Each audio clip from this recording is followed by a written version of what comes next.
Iniulat ng Department of Foreign Affairs o DFA na walang Pilipinong nasawi sa matinding baha sa Texas, United States. Para ito sa datos ng Philippine Consulate General sa Houston. Sa opisyal na pahayag ng embahada, sinabi nitong mahigpit nilang binabantayan ang sitwasyon ng baha sa Kerrville at mga kalapit na komunidad sa Central Texas. Ayon pa sa embahada, patuloy silang nakikipag-ugnayan sa lokal na otoridad at Filipino community kaugnay ng kalamidad. Nakahanda ang embahada na magpaabot ng agarang tulong sa mga Pilipinong apektado ng baha. Iniulat ng Department of Foreign Affairs o DFA na walang Pilipinong nasawi sa matinding baha sa Texas, United States. Para ito sa datos ng Philippine Consulate General sa Houston.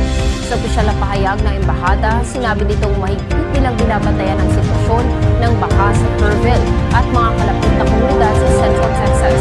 Ayon pa sa embahada, patuloy silang nakikipag-ugnayan sa lokal na otoridad at Filipino community kaugnay ng kalamidad. Nakahanda ang embahada na magpaabot ng agarang tulong sa mga Pilipinong apektado ng